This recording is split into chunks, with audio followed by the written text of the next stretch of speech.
Hello दोस्तों, seventh paper गणित के मॉडल पेपर वीडियो में आपका स्वागत है। इस वीडियो में दोस्तों हम बात करने वाले हैं कि आपकी परीक्षा पैटर्न कैसा रहेगा, किस किस टाइप से प्रश्न आपके पूछे जाएंगे, प्रश्नों का कठिनाई लेवल कितना रह सकता है और कितने प्रश्न एग्जाम में एक्चुअल में आने वाले हैं, किस किस पैटर्न के कितने प्रश्न आएंगे, ऑप्शनल कितने आएंगे, जो अति लघुतरात्मक लघुतरात्मक कितने आएंगे, निबंधात्मक कितने आएंगे, किस प्रश्न में कितना उत्तर देना है, सारे आपके डाउट्स इस वीडियो में दूर होंगे। सबसे पहली बात, आपको इन्हीं प्रश्नों पर डिपेंडेंट नहीं रहना है। काफ़ी स्टूडेंट्स के मैसेज आते हैं कि क्या हम सिर्फ इन्हीं प्रश्नों को याद करके चले जाएं, इन्हीं में से प्रश्न आ जाएंगे क्या?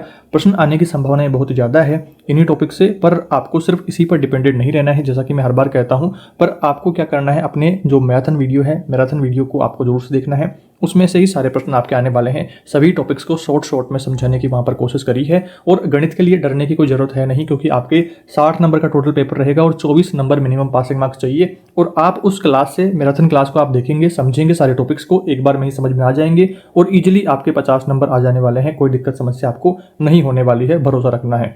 साथ में ही दोस्तों बात करते हैं, 3 घंटे का टाइम आपको मिलेगा, जो कि बाकी पेपर्स में मिलता आ रहा है, और टोटल 20 प्रश्न आपको एग्जाम में देखने को मिलने वाले हैं। किस किस टाइप के कितने कितने प्रश्न रहेंगे और प्रश्नों का कठिनाई लेवल कितना रहेगा, आइए उस बारे में बात करते हैं। वीडियो को लाइक करें, अपने चैनल पर अगर आप पहली बार विजिट कर रहे हैं तो सब्सक्राइब जरूर करें और अपने दोस्तों के साथ में भी शेयर करें।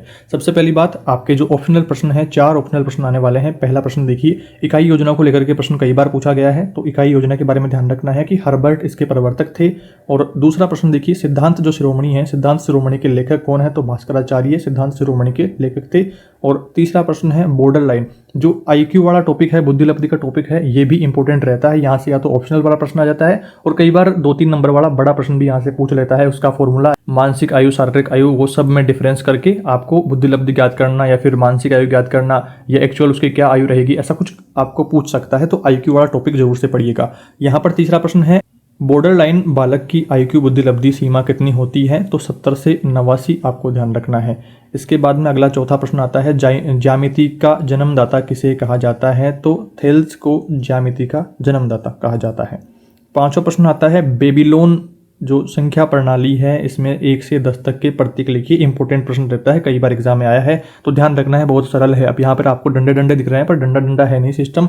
आप यहाँ से समझिए कि बेबीलोन संख्या प्रणाली में 1 कैसे लिखेंगे। नीचे आप यहाँ पर जो पेन चल रहा है मेरा, इसको देखते हुए चलिए। 1 ये हो गया, 2 आप लिखना है, ये 2 हो गया, ये 3 हो गया। समझ रहे हैं ना, ऐसा आपको ये करना है। सही, 3 तक आपका ये हो गया। अब इसके बाद में बात आती है 4 कैसे लिखेंगे। 3 तक तो हमने लिख दिया, फिर आपको लिखना है 4, तो ये 3 हुआ, फिर इसके नीचे 1, ये 4। समझा आपने, ऊपर भी डंडा खींचना है। 5 लिखना है, तो 1 2 3 तक ऐसे लिखेंगे, फिर नीचे लाइन खींच के 1 2 1 2। ये क्या रहेगा अपना, 5 हो गया है। 6 की बात आती है, तो ऊपर 3, सही, फिर नीचे 3, तो ये क्या हो गया अपना, 6 हो गया। इस तरह से आप समझिए। और 10 थोड़ा सा अलग डिजाइन में आएगा। 3 की लाइन आपको बनानी है, 3 तक आप लिखेंगे। फिर जैसे 7 आएगा तो 3 और 3 6, ऊपर नीचे 3 3 6, और फिर उसके नीचे आप 7वां एक लगा देंगे और फिर उसके नीचे 8वां लगा देंगे। इस तरह से आपको करना है। और 10 आप इस तरह से लिखेंगे। 10 कैसे लिखना है, आपको A को सुला देना है। A को सुलाएंगे आप तो अपना 10 बन जाएगा। तो ये बेबीलोन संख्या प्रणाली के बारे में आपको ध्यान रखना है। ईजी है, कुछ ज़्यादा हार्ड है नहीं अपने पास समझने के लिए, और ज़्यादा डीप में अपने को जाना है नहीं, अपने को बस बेसिक चीज़ें समझनी है। अगला यहाँ पर छठा प्रश्न देखिए, पियाजे के अनुसार संख्याओं का ज्ञान किन स्तरों पर होता है। पियाजे के अनुसार संख्याओं का जो ज्ञान है वो बच्चों को 3 स्तरों में होता है। ऑर्डिनेशन जो क्रमिकता है उसमें, और कोऑर्डिनेशन सहसंबद्धता तरीके से, और कन्वर्जेशन संरक्षण तरीके से। अगर आपके पास में समय रहता है और सीरीज है आपके पास में, तो इनके बारे में और डिटेल में आप पढ़ सकते हैं बुक में से या फिर सर्च करके। बाकी आप इनका नाम जरूर से याद रखें। इसके बाद में अगला आपके प्रश्न आता है 7वां प्रश्न, गणित शिक्षण की योजना बनाते समय कौन कौन से बिंदुओं को आपको ध्यान में रखना आवश्यक होता है, तो उसके लिए भी ये प्रश्न महत्वपूर्ण रहता है। इसमें देखिए, गणित की जो पाठ्यचर्या है वो ध्यान में रखेंगे, गणित की प्रकृति ध्यान में रखेंगे, और गणित शिक्षण के लक्ष्य और उद्देश्य ध्यान में रखेंगे। बच्चों को क्या सिखाना है, क्या विषय वस्तु है, तो उसके बारे में जानकारी रखेंगे। इनकी शिक्षण विधियों के बारे में जानकारी रखेंगे। गणित को बच्चे कैसे सीखते हैं उस बारे में जानकारी रखेंगे। सीखने का क्रम क्या रखेंगे वो जानकारी रखना है। समय सीमा और कितने समय में निर्धारित लक्ष्य प्राप्त करना है वो जानकारी रखेंगे। अधिकतम मूल्यांकन के तरीके क्या क्या रहेंगे। अधिगम जो अपना मूल्यांकन है उसका तरीका क्या रहेगा। योजना क्रियान्वयन के लिए उपलब्ध संसाधन क्या रहेंगे आप बताइए। इसमें रटने वाली क्या बात है, नॉर्मल सी बात है कि पाठ्यचर्या याद रखनी है, प्रकृति, लक्ष्य और उद्देश्य, और सीखना कैसे है, क्या सीखना है, उसकी विषय वस्तु अपने को पास होनी चाहिए, गणित की शिक्षण विधियाँ होनी चाहिए, कैसे बच्चे सीखते हैं उस बारे में पता होना चाहिए, गणित का क्रम क्या रहेगा वो अपने को पता होना चाहिए, और सीखने का क्रम वगैरह, और समय सीमा अपने को पता होनी चाहिए कि कितने टाइम में पाठ को कंप्लीट कर देना है, कितने टाइम में सिखा देना है, वो सारी चीज़ें। अधिगम का जो सीख लिया है बच्चों ने उसका मूल्यांकन कैसे करेंगे वो पता होना चाहिए, और योजना का क्रियान्वयन के लिए उपलब्ध अपने पास में सारे संसाधन भी होने चाहिए। ऐसा नहीं है कि आप कोण बनाना सिखा रहे हैं और आपके पास में प्रकार वगैरह वो सारा सिस्टम ही नहीं है कोण बनाने का, चांदा वांदा वो कुछ नहीं है, तो फिर वो नहीं बना पाएंगे आप चाप वगैरह काट करके। तो वो भी चाप काटने वाला प्रश्न भी अपने आगे आएगा, तो वो भी आपको ध्यान से समझना है। इसके बाद में अगला प्रश्न देखिए, 8वां प्रश्न, गणित का एक पाठ पढ़ाते समय छात्र निष्क्रिय बैठे हैं, तो इसकी जो 2 कमियां आपको लिखनी है कि क्यों वो निष्क्रिय बैठे हैं। जब आप गणित का पाठ पढ़ा रहे हैं तो बच्चे तो एक्टिव रहने चाहिए, पर बच्चे निष्क्रिय बैठे हैं तो उसके क्या कारण हो सकते हैं। 2 कमियों को लेकर के छोटा प्रश्न आ सकता है या 3-4 नंबर का आपके और कमियां पूछ सकता है। तो यहाँ पर आपको ध्यान रखना है कि गणित सिखाते समय उचित शिक्षण विधि का प्रयोग ना किया गया हो, अधिगम सामग्री की सटीकता और विषय वस्तु रोचक तरीके से प्रस्तुत ना करी जा रही हो, अपेक्षित जो स्थानीय पर्यावरण का सदुपयोग ना करा जा रहा हो, शिक्षक द्वारा छात्रों की सहभागिता ना लेना, सिर्फ शिक्षक बोल रहा है, छात्रों की कोई भी भागीदारी ना रखना। तो ये कुछ कारण आपको ध्यान रखने हैं कि छात्र निष्क्रिय बैठे हैं। अब आप इस वीडियो को देख रहे हैं, तब आप भी निष्क्रिय बैठे हैं, पर आप कमेंट करते रहेंगे तो फिर आप निष्क्रिय नहीं रहेंगे, आप एक्टिव रहेंगे। आप प्रश्नों को समझते रहिए, कौन से प्रश्न में क्या गड़बड़ लग रही है, कौन सा प्रश्न आपको ऑलरेडी आता है, कौन से प्रश्न को आप समझ चुके हैं। तो इस तरह से आप कमेंट करते रहेंगे तो आप भी थोड़ा सा एक्टिव रहेंगे और चीज़ों को अच्छे प्रकार से समझ पाएंगे। आगे दोस्तों बात करते हैं 9वें प्रश्न को। देखिए, गणित शिक्षण विधि से क्या तात्पर्य है, गणित शिक्षण विधि क्या है, इस बारे में देखिए। गणित शिक्षण विधि से तात्पर्य शिक्षण की उस योजना से जिसका निर्माण गणित शिक्षण के सिद्धांतों व सूत्रों के आधार पर किया जाता है। शिक्षण विधियों का जो शिक्षा उद्देश्यों से घनिष्ठ संबंध होता है, क्योंकि शिक्षण विधियां शिक्षा के लक्ष्य और उद्देश्य प्राप्त करने में महत्वपूर्ण भूमिका निभाती है। और अगर ठीक शिक्षण विधि अगर अपन लगाते हैं तो जो अधिगम है, जो लक्ष्य है, अपना जो उद्देश्य है, वो बहुत कम समय में और सटीक तरीके से, ठीक तरीके से अपने को पूरा हो जाता है। तो महत्वपूर्ण भूमिका हो गई है। गणित शिक्षण को प्रभावी बनाने और सफल बनाने के लिए हमें ऐसी शिक्षण विधियों की आवश्यकता रहेगी जो गणित की प्रकृति के अनुरूप हो और जो गणित के लक्ष्यों व उद्देश्यों की प्राप्ति हेतु सहायक भूमिका निभाए तथा बच्चों की सीखने सिखाने के परिवेश से पूर्णतः सामंजस्य भी स्थापित करे। ऐसा नहीं है कि उनके सर के ऊपर से जा रहा सारा मामला उनको समझ में ही नहीं आ रहा है, तो ऐसी भी विधि नहीं लगानी है, बिल्कुल आसान विधि लगानी है ताकि बच्चे एक बार में ही समझ जाए। तो ये गणित शिक्षण के बारे में आपको ध्यान रखना है। और अब अपन बात करते हैं 10वां प्रश्न। देखिए, गणित शिक्षण की दिशा में हुए नए प्रयास कौन कौन से हैं। तो पहला है अभिक्रमित, अधिगम और अनुदेशन के बारे में। अभिक्रमित अनुदेशन एक ऐसी गणित शिक्षण विधि है जिसमें बच्चे को अधिगम प्रक्रिया के केंद्र में रखा जाता है। बच्चा स्वयं की गति से खोजबीन करके गणितीय अवधारणा को सीखता है और जांच भी करता है। इसमें बच्चा अपनी खुद की क्षमता, खुद का कौशल और अनुरूप इसके अधिगम करता है, अनुभव प्राप्त करता है। और अभिक्रमित अधिगम विधि में बच्चे को सीखने के लिए पाठ्य वस्तु को मनोवैज्ञानिक क्रम में प्रस्तुत किया जाता है तथा बच्चे को सीखने के लिए किसी न किसी रूप में अनुक्रिया करनी पड़ती है, उसको प्रैक्टिकल करना ही पड़ता है। तो अभिक्रमित अनुदेशन ये हो गया है। इसमें कुछ की पॉइंट आपको ध्यान रखना है कि बच्चा स्वयं की गति से खोजबीन करके सीखता है और यहाँ पर अधिगम अनुभव प्राप्त करता है अपनी क्षमता और कौशल के अनुसार। और यहाँ पर आपको ध्यान रखना है कि पाठ्य वस्तु को मनोवैज्ञानिक क्रम में प्रस्तुत करते हैं। तो ये कुछ लाइनें आपको ध्यान रखनी है। इसके बाद में दूसरा बिंदु यहाँ पर आता है खुली कक्षा कक्ष विधि। खुली कक्षा कक्ष विधि, इसमें देखिए, खुली कक्षा कक्ष विधि से शिक्षण प्रक्रिया का आधार स्विस बाल मनोवैज्ञानिक जीन पियाजे के कार्यों से प्राप्त हुआ। पियाजे के अनुसार बच्चों को ऐसी चीज़ों के बारे में बताना जिनका वह स्वयं अनुभव प्राप्त नहीं कर सकता है, केवल समय की बर्बादी मात्र ही है। बच्चा स्वयं के प्रयासों से प्राप्त ज्ञान से ही किसी अवधारणा या नियम को समझने में सक्षम हो सकता है। तो बच्चे को सबसे पहले वही चीज़ें सिखानी चाहिए, वही टॉपिक्स बताने चाहिए जिनको वह प्रैक्टिकल करके सीख सके और ईजी वे में ही वो समझ सके। अब आप उसके ऐसे कोई हार्ड टॉपिक लगा देंगे, अब चौथी पांचवी के बच्चों के, प्राथमिक क्लास के बच्चों को आप अगर साइन थीटा कोस थीटा पढ़ाने बैठ जाएंगे तो उनको चीज़ें समझ में नहीं आएगी। पर आप बेसिक से स्टार्ट करेंगे, उनको पहले संख्या पद्धति वगैरह सिखाएंगे, गणित का जोड़ भाग, गुणा भाग, वो सारी सिखा करके फिर संख्या पद्धति पर आएंगे और फिर बाकी चीज़ें धीरे धीरे सिखाएंगे तो बच्चा आसानी से सीख पाएगा। तो यहाँ पर क्या बताया है पियाजे ने, खुली कक्षा कक्ष विधि में आपको सबसे पहले तो जीन पियाजे के कार्यों से प्राप्त हुआ, ये बात ध्यान रखनी है। और ऐसी चीज़ों के बारे में बताना जो बच्चा स्वयं अनुभव प्राप्त कर सकता है, तो उनको रखेंगे। और इनके प्रयासों से ज्ञान जब अवधारणा रहेगी और समझने में बच्चे को सहायक रहेगा जाएगा। बच्चा जब खुद के परिवेश से जुड़ा ज्ञान हासिल करेगा तो अच्छे से समझ पाएगा और उनको ही यहाँ पर रखना है। तो ऐसी कुछ बातें खुली कक्षा कक्ष विधि में आपको ध्यान रखनी है। इस विधि में विद्यार्थियों को स्वैच्छिक रूप से अपनी गति और क्रियाकलाप करने की स्वतंत्र और वस्तुओं को हेरफेर, विश्लेषण, संयोजन, खोजबीन करके किसी अवधारणा को समझने की शक्ति का विकास करते हैं। तो ये कुछ बातें यहाँ पर हो गई है। इसमें अध्यापक उनका मार्गदर्शन अर्थात सहयोगकर्ता के रूप में उनसे जुड़े रहते हैं। इस विधि में विद्यार्थियों को ज्ञान की संरचना करने का अवसर प्राप्त होता है और शिक्षक सहयोगकर्ता का कार्य करते हैं। तो ये बात हो गई है। तीसरी विधि है RME विधि। RME विधि की फुल फॉर्म अगर आपको पूछी जाती है तो realistic approach to mathematics education, गणित शिक्षण अधिगम की विधि जो नीदरलैंड के फ्रीडेंटल ने विकसित किया। ये नाम ध्यान रखना है। RME फ्रीडेंटल के गणित के प्रति दृष्टिकोण पर आधारित है। इनके गणित के प्रति दो महत्वपूर्ण विचार रहे हैं और ये विचार हैं कि गणित को वास्तविकता से अवश्य जोड़ा जाए। गणित एक क्रिया है। फ्रूडेंटल का ये मानना है कि गणित बच्चों के नज़दीक और उनके वास्तविक जीवन की परिस्थितियों की समस्याओं के अलावा बच्चों के कल्पनाशील मस्तिष्क में उमड़ घुमड़ रही परिस्थितियों समस्याओं को भी गणितीय समस्या से जोड़ने पर बल देता है। तो ये तीन विधियां आपको ध्यान रखनी है। इसके बाद में अगला आपके 11वां प्रश्न रोमन संख्या पद्धति को लेकर के आता है। इसकी विशेषताओं को लेकर के बात करते हैं। रोमन संख्या पद्धति को लेकर के भी प्रश्न कई बार एग्जाम में आते हैं और ज़्यादातर पूछा ही जाता है घुमा फिर करके। या तो छोटा प्रश्न पूछेगा 1 नंबर का, या ऑप्शनल प्रश्न पूछ सकता है, या फिर इस तरह से 2-3 नंबर का बड़ा प्रश्न भी आ सकता है। यहाँ पर देखिए रोमन पद्धति की विशेषताओं को लेकर के बात करते हैं। पहली विशेषता है रोमन संख्याओं में, रोमन संख्या कौन सी है पहले तो आप वही समझिए। जिस तरह से आप अपन नोट्स बनाते हुए ऐसे पॉइंट्स लिखते हैं ना, ये जो संख्याएं अपन लिखते हैं ऐसे कोष्टक में, तो ये सारी क्या है, रोमन संख्या आएगी। 1, 2, 3, 4 और 5 को इस तरह से V बना करके लिखते हैं। तो ये अपनी वो है रोमन संख्या, रोमन पद्धति। रोमन पद्धति पहला बिंदु देखिए, रोमन संख्याओं में शून्य के लिए कोई चिन्ह नहीं होता है। शून्य इसमें नहीं दर्शाया जाता है, 1 से ही शुरू होती है। दूसरा बिंदु I, X, C तथा M संकेत अधिक से अधिक 3 बार लगातार लिखे जा सकते हैं। इस स्थिति में उनका मानक उनके योगफल के बराबर होता है। जैसे I लिखेंगे मतलब 1, ये क्या हो गया I, ये हो गया 1। और अगर 2I लिख रहे हैं तो 2 हो गया, 3I लिख रहे हैं तो 3 हो गया।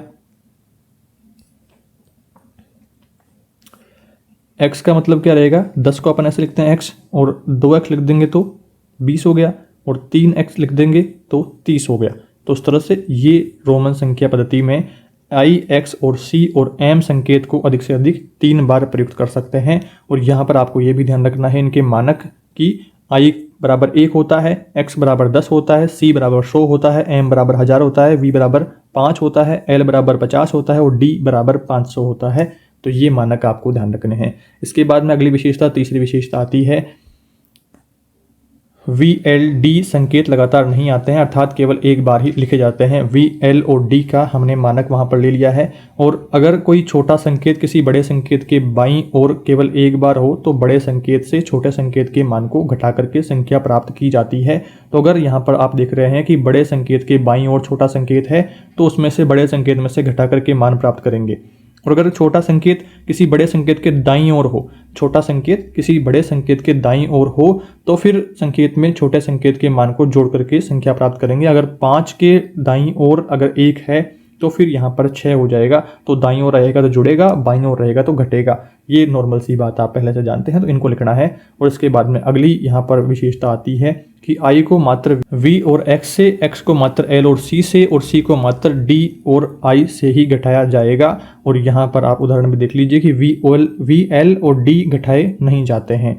यहाँ पर उदाहरण देख लीजिए कि 4 है तो 4 रहेगा, इस तरह से आएगा कि बाईं ओर रहेगा तो घटेगा, और X के बाईं ओर अगर 1 है तो यहाँ पर क्या रहेगा, I के बाद में 9 हो जाएगा, घट जाएगा। X और L हैं तो ये घटेंगे, C और M हैं तो ये भी घटेंगे। तो उस तरह से आपको घटाना है। और अगली विशेषता, 7वीं विशेषता देखिए, अगर किसी संकेत के ऊपर एक सीधी लकीर खींच दी जाए तो उस संख्या का मान 1000 गुना बढ़ जाता है। तो सीधी लकीर खींचने के बाद में संख्या के ऊपर, जैसे V के ऊपर ये लकीर खींच देंगे तो 1000 गुना मान बढ़ जाएगा, X के ऊपर लकीर खींच देंगे तो ये 1000 गुना मान इसका बढ़ जाएगा। तो इस तरह से ये विशेषताएं आप लिख देंगे। और अगला एक महत्वपूर्ण प्रश्न आता है, महत्तम समापवर्तक और लघुत्तम समापवर्तक को लेकर के। यहाँ पर एक सिंपल सा प्रश्न हमने उदाहरण के तौर पर लिया है, पर कई बार थोड़ा सा हार्ड पूछा जा सकता है कि आपको महत्तम समापवर्तक देकर के लघुत्तम पूछ लेगा, एक संख्या दे देगा, या फिर महत्तम लघुत्तम देकर के संख्या पूछ लेगा। तो इस तरह से घुमा फिरा करके 3-4 टाइप्स के प्रश्न लघुत्तम समापवर्तक और महत्तम समापवर्तक में बनते हैं, जिनको आप जरूर से पढ़िएगा। नोट्स वीडियोज में हमने उसको कवर करने की कोशिश करी है, मैराथन क्लास में भी आप उसको देख पाएंगे। और यहाँ पर भी मैं आपको थोड़ा सा कुछ समझा देता हूँ। देखिए 42 और 12 हमने संख्या ली है, यहाँ पर 2। सबसे पहले ज्ञात करते हैं महत्तम समापवर्तक। तो 12 के आपको गुणनखंड करने हैं, 42 के गुणनखंड करने हैं इस तरह से। और जो कॉमन आपके आता है 3 और 2, यहाँ पर जो दोनों लाइन्स में कॉमन आ रहा है वो क्या रहेगा, महत्तम समापवर्तक रहेगा। और लघुत्तम समापवर्तक रहेगा जिसमें टोटल संख्याओं को लिया जाएगा, चाहे कॉमन आ रही हो तो कॉमन को कॉमन लेंगे, और कॉमन जो नहीं आ रही है, जो बच गई है 2 और 7 यहाँ पर बचा है, तो उनको भी लेते हुए कंप्लीट गुणनखंड जो आएगा वो लघुत्तम समापवर्तक में आएगा। सबसे बड़ी संख्या लघुत्तम में और सबसे छोटी मान जो है वो आएगा महत्तम में। तो उस तरह से लघुत्तम महत्तम समापवर्तक आप जरूर से पढ़िएगा। अगला आपके 13वां प्रश्न आता है भिन्नों को लेकर के। भिन्न हमने यहाँ पर तुल्य भिन्न का उदाहरण लिया है, पर अलग नॉर्मल से भिन्न का प्रश्न आ सकता है। भिन्न को वहाँ पर प्रतिशत में बदलने का आ सकता है, या प्रतिशत को भिन्न में बदलने का भी इस तरह से भी पूछा जा सकता है। नॉर्मल सा प्रश्न रहता है, कोई ज़्यादा हार्ड वाला काम है नहीं। नोट्स वीडियोज में उसको भी कवर करने की कोशिश करी है, मैराथन वीडियो में आप उसको समझ पाएंगे और भी अच्छे प्रकार से। अभी अपन यहाँ पर देखते हैं कि तुल्य भिन्न को चित्र द्वारा समझाना है। इजी प्रश्न है। पहला अपने पास में उदाहरण क्या है, 2/4। 2/4 को आपको चित्र द्वारा समझाना है। तो 2/4 कैसे लिखेंगे, 4 है टोटल, नीचे वाली संख्या पर फोकस करना है। तो नीचे वाली संख्या अपने पास में 4 है, तो 4 बॉक्स बनाएंगे। बॉक्स के माध्यम से आप समझाइएगा। 4 बॉक्स अपन ने बना दिए हैं और ऊपर है 2 बॉक्स को अपन ने डार्क कर दिया है यहाँ पर, और 2 को खाली छोड़ दिया है। और इसका अर्थ क्या रहेगा, 2/4 अपन ने चित्र के माध्यम से यहाँ पर समझा दिया है। दूसरा यहाँ पर जो अपने को सोल्व करना है वो है 4/8 को चित्र के माध्यम से समझाना है तुल्य भिन्न।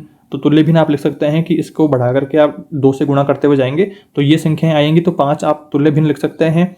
और इसको जब सोल्व करेंगे तो 4/8 है, इसको 2/4 लिख सकते हैं। 2 दूनी 4 और 2 चौके 8 इस तरह से काट करके, या फिर 4/8 का एक आप बड़ा भी बना सकते हैं। तो यहाँ पर हमने छोटा यहाँ पर ले लिया है, तो 4 बॉक्स बना दिए, और इनमें 2/4 है, तो 4 बॉक्स बनने के बाद में वापस से 2 को हमने डार्क कर दिया है। तो सेम सा ही चित्र बना है दोनों का, कोई दिक्कत समस्या आपको नहीं होनी चाहिए इनमें भी। और अगला प्रश्न यहाँ पर देखिए, लघुत्तम और महत्तम समापवर्तक का एक और उदाहरण दिया है। तो वो देखिए आप कि 2 संख्याओं का गुणनफल 1536 है और लघुत्तम समापवर्तक 16 है, तो इसका महत्तम समापवर्तक ज्ञात करना है। तो ऐसे प्रश्न ज़्यादा पूछे जाने की संभावना रहती है। अब यहाँ पर देखिए, महत्तम जो समापवर्तक है वो एक संख्या गुणा दूसरी संख्या बटा लघुत्तम समापवर्तक, ये फॉर्मूला ध्यान रखिएगा। पहली संख्या गुणा दूसरी संख्या बटे में लघुत्तम समापवर्तक। अब दोनों संख्याओं का गुणनफल हमने प्रश्न में ही दे रखा है यहाँ पर 1536, तो ऊपर में तो क्या आएगा 1536, और लघुत्तम समापवर्तक यहाँ पर दिया हुआ है 16, तो 1536/16, और यहाँ पर इसका 96 उत्तर आ गया। सरल सा प्रश्न है, पर देखने में काफी हार्ड दिख रहा था, तो ऐसा कुछ आपको डरने वाली बात है नहीं। नॉर्मल सा प्रश्न आपके इस प्रकार के ही पूछे जाने वाले हैं। अगला आपके यहाँ पर प्रतिशत को लेकर के प्रश्न इस प्रकार के पूछे जाने वाले हैं कि एक गाँव की जनसंख्या 18,000 है और इसमें 6,000 महिलाएं हैं। महिलाएं कुल जनसंख्या की कितने प्रतिशत हैं। अब आप जब इस प्रश्न को पहली बार देख रहे हैं, अगर आपको परसेंटेज का ज़्यादा नॉलेज नहीं है, तो आप क्या करेंगे, महिलाओं को इसमें से घटाएंगे या पुरुषों की संख्या प्राप्त करेंगे, या फिर ऐसा कुछ गड़बड़ करने की सोचेंगे। पर ऐसा कुछ नहीं करना है। इसमें गांव की कुल जनसंख्या कितनी है, 18,000 है, और महिलाएं इसमें 6,000 हैं। कुल जनसंख्या में महिलाओं का प्रतिशत भाग अपने को पता करना है, तो 6,000/18,000 और मल्टीप्लाई कर देंगे 100 से, तो अपना यहाँ पर 33.33% यहाँ पर महिलाओं का प्रतिशत आ गया है। पुरुषों को इसमें ऐड करने की या घटाने की कोई भी जरूरत, कोई भी आवश्यकता अपने को नहीं पड़ी। तो ऐसा आपको सिंपल सा काम यहाँ पर करने की कोशिश करनी है, ज़्यादा अपना यहाँ पर टेंशन नहीं लेनी है। इसके बाद में अगला प्रश्न आपके इस प्रकार से आ सकता है, कोण को लेकर के कि 90 डिग्री के कोण की रचना करो, इस प्रकार से आ सकता है। या फिर आपको कोण क्या है, कोण कितने प्रकार के होते हैं, इस प्रकार से भी प्रश्न आया हुआ है कई बार कि कौन से कोण है, अधिक कोण, समकोण, सरल कोण वगैरह काफ़ी सारे कोण जो हैं वो उनको लेकर के प्रश्न आ सकता है कि सबको एक्सप्लेन करो, कितने डिग्री का कोण बनेगा, सरल कोण है तो, अधिक कोण है तो कितने डिग्री का बनेगा। इस प्रकार के प्रश्न कई बार आए हैं, तो उनको जरूर से पढ़िएगा आप मैराथन क्लास में, उसको भी मैंने मेंशन कर रखा है, तो कोई दिक्कत समस्या आपको नहीं आएगी। यहाँ पर देखिए, हम बात करते हैं प्रकार की सहायता से 90 डिग्री के कोण की रचना करते हैं। प्रकार की सहायता से 90 डिग्री का कोण बनाना, इस तरह से आप हेडलाइन डालेंगे और यहाँ पर अंडरलाइन कर देंगे। सबसे पहले आपको यहाँ पर क्या करना है, देखिए बराबर में आप चित्र बनाते हुए जाइएगा। यहाँ पर पेंसिल आप लेकर के जाइएगा ताकि आपको कोई दिक्कत समस्या ना हो। पेंसिल से आप आराम से बना लें, पेंसिल रबड़ लेके जाएंगे तो अगर कोई गलती होती है तो आप मिटा लेंगे। पेन से बनाएंगे तो फिर गलती हो गई तो फिर आपको काटना पड़ेगा, तो फिर कॉपी में आपका सुंदर काम नहीं रहेगा। तो कोशिश करना पेंसिल लेकर के जाना और रबड़ भी साथ में ले जाना। इसमें देखिए, आपको रचना करते हुए सबसे पहले ए बी रेखा खींचनी है। तो ए और बी हमने ये रेखा खींच दी है, ए और बी ये रेखा हो गई है। और जिसके ए बिंदु पर 90 डिग्री का कोण बनाना है और ए बिंदु पर अपने को यहाँ पर 90 डिग्री का कोण बनाना है। त्रिज्या का ए को केंद्रमान मान करके किसी त्रिज्या का चाप खींचेंगे, तो चाप हमने यहाँ पर खींच दिया है एक तो, और एक चाप हमने यहाँ पर खींच दिया है। ए बी को एक्स पर काटता है और एक्स को केंद्र मान करके इसी दूसरी और भी चाप दूरी का चाप काटेंगे जो कि पहले चाप को पी बिंदु पर काटता है। पी को मिला करके सी बिंदु तक बढ़ाएंगे और इस प्रकार से सी ए बी 90 डिग्री का कोण बनेगा और इस तरह से इनको जोड़ते हुए 90 डिग्री का कोण बना देंगे। कुछ ज़्यादा हार्ड काम है नहीं, एक बार में ही समझ में आ जाने वाला है। अब अपन बात करते हैं थोड़ा सा शिक्षण विधियों को लेकर के, प्रश्न इसमें ज़्यादा रहेगा और गणित के उद्देश्यों को लेकर के बात ज़्यादा हो रखी है। तो 17वां प्रश्न देखिए, गणित शिक्षण के प्रमुख उद्देश्य क्या क्या हैं। तो एनसीएफ 2005 के अनुसार विद्यालय में गणित शिक्षण के निम्न उद्देश्य होने चाहिए।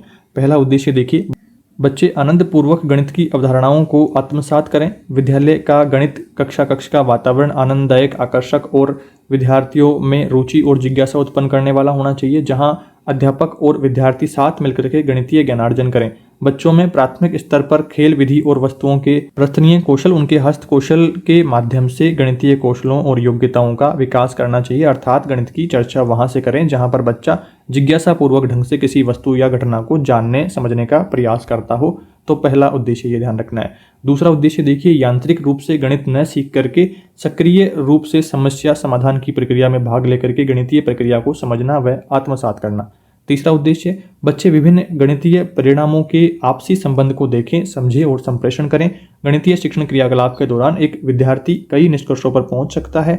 आवश्यकता क्या है कि बच्चे उसे कई गणितीय निष्कर्षों के माध्यम क्या संबंध है उनके मध्य, तो उसको जाने, उसकी ओर विद्यार्थी का ध्यान आकर्षित करना है, समझाएं तथा उसी प्रकार अन्य निष्कर्षों को आपस में संबंध को जोड़ते हुए संप्रेषण उसको अधिगम के लिए प्रेरित करें।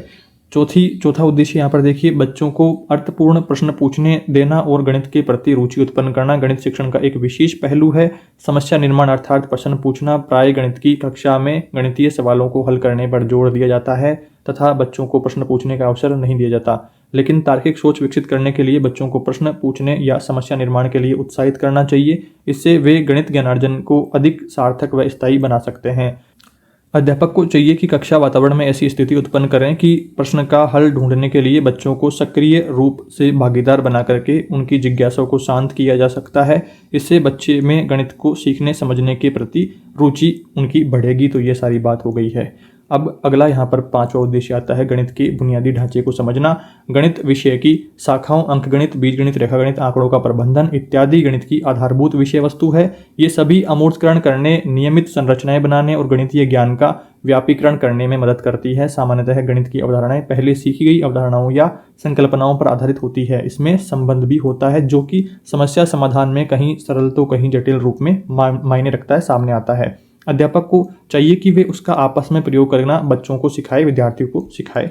तो ये कुछ बातें यहाँ पर हो गई है। इसके बाद में विधियों को लेकर के प्रश्न महत्वपूर्ण रहता है कि गणित शिक्षण में विश्लेषण और संश्लेषण, आगमन निगमन विधियां हैं और भी कुछ 2000 विधियां हैं जो कि आपको समझनी है। और यहाँ पर हम उदाहरण के तौर पर विश्लेषण और संश्लेषण विधि के बारे में बात कर लेते हैं। तो यहाँ पर देखिए इनका अंतर को लेकर के स्पष्टीकरण देता है। तो उदाहरण आपको इस प्रकार से समझना है कि कोई भी विधि आपको 2 विधियों में अंतर पूछता है तो एक विधि बराबर में इस तरह से लिख करके फिर सारणी बना करके आपको सारा काम करना है। तो काम आपका काफी सुंदर कॉपी में लगने वाला है। कुछ की पॉइंट्स हैं जो कि आपको यहाँ पर ध्यान रखने हैं। पहला देखिए, समस्या को छोटे टुकड़ों में बांटा जाता है। विश्लेषण में विश्लेषण किया जाता है, उसका विश्लेषित किया जाता है। और संश्लेषण में समस्या को कई भागों को जोड़ करके समस्या समाधान करते हैं। विश्लेषण मतलब विश्लेषित करते हैं, तोड़ते हैं, और संश्लेषण मतलब समेटते हैं, इकट्ठा करते हैं। संश्लेषण इस तरह से आप उदाहरण समझिएगा। और दूसरा, अब अगर टुकड़ों में बांटा जा रहा है तो अज्ञात से ज्ञात की ओर बढ़ रहे हैं और टुकड़ों को जोड़ रहे हैं संश्लेषण में, तो फिर क्या रहेंगे, ज्ञात से अज्ञात की ओर इसमें बढ़ा जाएगा। और तीसरा बिंदु, यह खोज पर आधारित मनोवैज्ञानिक विधि है, खोजी प्रवृत्ति को प्रेरित करती है विश्लेषण विधि। और संश्लेषण विधि ज्ञान तथ्यों पर आधारित समस्या समाधान की विधि है और खोजी प्रवृत्ति को प्रोत्साहित नहीं करती है। और विश्लेषण विधि में समय अधिक लगता है क्योंकि समस्या को अपन टुकड़ों में बांटते हुए सोल्व कर रहे हैं, एक एक छोटे छोटे पार्ट को समझते हुए चल रहे हैं, तो समय अधिक लगेगा। और अगर संश्लेषण विधि है, समेट करके अपन प्रॉब्लम सॉल्यूशन कर रहे हैं, तो इसमें समय कम लगेगा, एक साथ अपना काम हो जाएगा काफी कम समय में। अगला यहाँ पर 5वीं विशेषता, यह जो विधि है विश्लेषण विधि अर्थपूर्ण अधिगम अनुभव प्रदान करती है तथा क्रमबद्ध व तार्किक सोच को विकसित करती है। अगर समस्या को टुकड़ों में बांटते हुए सोल्व करेंगे तो बच्चा अच्छी प्रकार से समझ पाएगा, उसको अपने वास्तविक जीवन से जोड़ते हुए और लंबे टाइम तक उसको वो चीज़ें स्मरण में रहेगी, याद भी रहेगी। और इधर दूसरी ओर जो संश्लेषण की बात हो रही है तो इसमें तर्कपूर्ण विचार करके पूर्व में ही तैयार तथ्य उपलब्ध हो जाता है, जिससे अधिक परिश्रम नहीं करना पड़ता। छठा यहाँ पर विशेषता देखिए, इस विधि में समाधान के सभी चरणों की तर्कपूर्ण व्याख्या करी जाती है। अब जब टुकड़ों में बांट करके अपन प्रॉब्लम सॉल्यूशन कर रहे हैं तो फिर यहाँ पर विश्लेषण में अच्छी प्रकार से बच्चा तर्क दे पाएगा हर एक बिंदु को लेकर के, हर एक उसके पार्ट को लेकर के, भाग को लेकर के। और दूसरी ओर जब संश्लेषण की बात हो रही है तो समस्या का जो चरण है वो रचना का प्रत्येक पद नहीं है, परंतु सही क्यों है इसका स्पष्टीकरण अपन नहीं दे पाएंगे, क्योंकि काफ़ी समस्याओं को जोड़ करके एक साथ ही सॉल्यूशन वहां पर कर दिया गया है, तो अपने को पता नहीं रहेगा कि कहाँ पर क्या हुआ, कैसे हुआ, वो सारी चीज़ें। अगली यहाँ पर अंतिम विशेषता देखिए, इसमें विद्यार्थी सक्रिय रूप से समस्या समाधान में भाग लेता है। जब विश्लेषण कर रहे हैं, समस्याओं को तोड़ तोड़ करके छोटे छोटे भागों में से अपन सॉल्यूशन निकाल रहे हैं, उसको समझ रहे हैं, तो फिर अपने को एक्टिव रहना पड़ेगा, समस्या समाधान में भाग लेना पड़ेगा और अपनी कौशल और दक्षता का उपयोग भी करना पड़ेगा, उसका अवसर भी अपने को मिलेगा। जबकि दूसरी ओर संश्लेषण में बात आती है तो यहाँ पर बच्चा निष्क्रिय रहेगा, मानसिक शक्तियों का उपयोग नहीं कर पाएगा, पहले से जो तर्क वगैरह दिए हुए हैं, पहले से जो सारी चीजें सामने अपने रखी हुई है तो उन्हीं को जोड़ तोड़ मरोड़ करके अपना सॉल्यूशन निकाल लेगा, तो यहाँ पर बच्चा निष्क्रिय रहेगा, विद्यार्थी निष्क्रिय रहेगा। तो ये कुछ आपको अंतर इनमें ध्यान रखने हैं। इसके बाद में बात आती है 19वें प्रश्न को लेकर के। आपको यहाँ पर एक 10.5 सेंटीमीटर त्रिज्या वाले वृत्ताकार घड़ी के घंटे की सुई द्वारा दोपहर 12 बजे से दूसरे दिन दोपहर 12 बजे तक तय की जाने वाली दूरी ज्ञात करिए। प्रश्न आपकी लैंग्वेज थोड़ी सी हार्ड लग रही है, पर आप जब नीचे पढ़ते हुए चलेंगे इसका उत्तर को तो काफ़ी आसान रहेगा। इसी टाइप के प्रश्न भी एग्जाम में आते हैं। प्रश्न में दिया गया क्या है, वर्त की घड़ी, जो वर्ताकार घड़ी है उसकी त्रिज्या दी गई है 10.5 सेंटीमीटर। वर्ताकार घड़ी के घंटे की सुई दोपहर 12 बजे से दूसरे दिन दोपहर 12 बजे तक 2 चक्कर 24 घंटे में तय करेगी, और हम जानते हैं कि वर्ताकार घड़ी के सुई 12 घंटे में वर्ताकार घड़ी की परिधि के बराबर दूरी तय कर लेगी। वृत्त की जो परिधि है बराबर 1 चक्कर में तय की गई दूरी के बराबर रहेगी। परिधि मतलब टोटल एरिया जो उसका रहेगा, वो सारी चीज़ें। और वृत्त की परिधि का फॉर्मूला आपको ध्यान रखना है 2πr। 2πr फॉर्मूला है तो 2 गुणा 22/7 तो यहाँ पर प्रश्न से उठा लिया है, और 10.5 यहाँ पर सेंटीमीटर जो अपने को त्रिज्या यहाँ पर दी हुई है तो वो हमने ले ली है। सबको यहाँ पर मल्टीप्लाई कर दिया है, सोल्यूशन अपने पास में क्या आया, 66 सेंटीमीटर उत्तर आ गया है, बिल्कुल ईजी वे में। प्रश्न की लैंग्वेज काफ़ी हार्ड लग रही थी, पर अब जब सॉल्यूशन को समझेंगे कि किस प्रकार से क्या पूछा गया है तो इतना कुछ हार्ड है नहीं सिस्टम सारा। और अतः एक चक्कर में तय की गई दूरी 66 सेंटीमीटर है। 24 घंटे में घड़ी की सुई 2 बार 66 सेंटीमीटर की दूरी तय करेगी, तो कुल दूरी 132 सेंटीमीटर हो जाएगी। तो ये अपना उत्तर हो गया है। इसके बाद में 20वां प्रश्न, अंतिम प्रश्न देखिए, गणित में पाठ्यक्रम निर्माण के सिद्धांतों पर टिप्पणी आपको देनी है। सबसे पहले लिखेंगे आप हेडिंग, जो गणित में पाठ्यक्रम निर्माण हेतु निम्न सिद्धांतों का प्रयोग करना चाहिए। इस तरह से लाइन लिखेंगे। पहला आपको सिद्धांत ध्यान रखना है कि गणित हमारे जीवन का अभिन्न अंग बन चुका है, इसके बिना कोई आर्थिक क्रिया नहीं की जा सकती है। अतः गणित सीखना अनिवार्यतः अपेक्षित है। प्राथमिक कक्षाओं में गणित के प्रक्रियात्मक पक्ष को सीखने समझने के लिए एक आनंददायक, सरल, बोधगम्य तथा सामाजिक परिवेश से जुड़े क्रियाकलापों, जीवन शैली से मजबूत संबंध बनाए रखने वाले पाठ्यचर्या का निर्माण करना आवश्यक है। की पॉइंट्स आपको क्या ध्यान में रखने हैं कि आर्थिक क्रिया नहीं की जा सकती है इसके बिना से, और गणित सीखना सिखाना अपने लिए अनिवार्य है, अपेक्षित है। और प्राथमिक शिक्षाओं में, प्राथमिक कक्षाओं में गणित के क्रियात्मक पक्ष को सीखने समझने के लिए आनंददायक, सरल, बोधगम्य, सामाजिक परिवेश से जुड़े क्रियाकलाप अपने को करने चाहिए। तो ये पहला बिंदु हो गया है। दूसरा बिंदु देखिए, प्राथमिक स्तर के किसी भी पाठ्यक्रम में मूर्त से अमूर्त की ओर, प्राथमिक जो स्तर है उस पर किसी भी पाठ्यक्रम में मूर्त से अमूर्त की ओर बढ़ा जाना चाहिए, तथा बाद में गणित में अमूर्त का महत्व समाविष्ट होना चाहिए। प्राथमिक कक्षाओं में यह महत्वपूर्ण है कि पहले चरण में मूर्त वस्तुओं पर आधारित गतिविधियां ही दी जाए, जिससे बच्चा अपने दैनिक जीवन में तार्किक क्रियाओं व गणितीय चिंतन के बीच में संबंधों को समझने लायक बन सके। अब आप जब दूसरे तीसरे क्लास के प्राथमिक कक्षा के बालक को ये कहेंगे कि कल्पना करो, वर्ताकार घड़ी की त्रिज्या को आपने x मान लिया है, ये कल्पना कर लो, और उसको जो परिधि है उसको y मान लो, उस तरह से कल्पना करने के लिए कहेंगे तो उसके सब चीज़ें सर के ऊपर से जाने वाली है। तो पहले अपन प्राथमिक स्तर की बात करेंगे, उसका विकास करेंगे, और फिर उसके बाद में ही चीज़ें सब कुछ अपने को सिखाएंगे। सबसे पहले मूर्त बातों के ऊपर डिस्कशन करेंगे, मूर्त जो गणितीय संक्रियाएं हैं उनके बारे में बात करेंगे, और फिर मूर्त से अमूर्त की ओर आगे बढ़ेंगे। इसके बाद में तीसरा यहाँ पर महत्व देखिए, आपके अंकों से जुड़े गणितीय खेल, पहेलियां तथा कथाएं बच्चों को इन संबंधों को बनाने में मदद करती है और उनकी रोजमर्रा की समझ का निर्माण भी करती है। यह समझ अनुमान, पूर्व ज्ञान, योजना तथा रणनीति तैयार करने को बढ़ावा देती है, अतः इसका समावेश भी होना चाहिए। इसके बाद में चौथा बिंदु देखिए, अंकों व अंक संक्रियाओं की बातें करते हुए गणित के अंकों से अलग क्षेत्रों को भी उचित स्थान दिया जाना चाहिए। इसमें आकार, स्थान संबंधी समझ, पैटर्न, मापन तथा आंकड़ों का प्रबंधन शामिल है। केवल आकारों और उनके गुणों के साथ में कार्य करना ही पर्याप्त नहीं है। यह भी महत्वपूर्ण है कि संबंधित शब्दों की शब्दावली तैयार नहीं की जाए तो बच्चे की स्थानिक समझ को बढ़ा सकेंगे। तो ये एक बिंदु हो गया है। पांचवा बिंदु देखिए, पैटर्न की पहचान गणित के लिए अहम है। पुनरावृत्ति करने वाले साधारण जो आकार वाले पैटर्न हैं इनसे शुरू करके बच्चा ज़्यादा जटिल पैटर्न की ओर बढ़ सकता है जिसमें आकार संख्याएं दोनों शामिल होंगे। यह इस सोचने के तरीके की नींव रखता है जिसे हम बीजगणित कहते हैं। प्राथमिक पाठ्यचर्या ऐसी गतिविधियों से समृद्ध होनी चाहिए जो कि निश्चित रूप से माध्यमिक स्तर बीजगणित की ओर प्रस्थान को अपेक्षाकृत सरल बनाने के ऊपर काम करता है। तो ऐसी कुछ बातें यहाँ पर इस प्रश्न में मेंशन करनी है। इस तरह से दोस्तों हमने यहाँ पर इस वीडियो में आपके एक मॉडल पेपर को डिस्कशन किया है। आपको परीक्षा पैटर्न में किस प्रकार के प्रश्न देखने को मिलने वाले हैं उनको लेकर के हमने यहाँ पर सारी जानकारी डिस्कशन कर ली है। आई होप आपने सारे परीक्षा जो पैटर्न के प्रश्न हैं उनको समझा है। कोई दिक्कत समस्या रहती है इनमें तो कमेंट करके जरूर बताइएगा। और जैसा कि मैंने स्टार्टिंग में आपको बताया है कि ये प्रश्न जो है महत्वपूर्ण है और इसी टाइप के प्रश्न आपको एग्जाम में पूछे जाने वाले हैं। पर इसका मतलब ये भी नहीं है कि आप सिर्फ इन्हीं प्रश्नों को याद करके बैठे रहें। आपको अपनी मैराथन क्लास देखनी है जिसमें अपने ओवरऑल जो सिलेबस है आपका ओवरऑल सभी इंपॉर्टेंट टॉपिक्स को कवर किया है। प्रश्न आपके जो अभी हमने बात करी है इन्हीं टॉपिक से आने वाले हैं और किस किस टाइप के प्रश्न आएंगे वो सारी चीज़ें अपन ने वहाँ पर मैराथन क्लास में डिस्कशन कर रखा है। तो वो वीडियो आप जरूर से देखिएगा। इस वीडियो में सिर्फ हमने ये बात करी है कि परीक्षा पैटर्न आपका कैसा रहेगा, प्रश्नों का कठिनाई लेवल कैसा रहेगा और किस टाइप के प्रश्न में कितना आपको उत्तर लिखना है, वो सारी चीज़ें। इसमें से अगर परीक्षा में प्रश्न आपके मिलते हैं तो काफ़ी अच्छी बात है।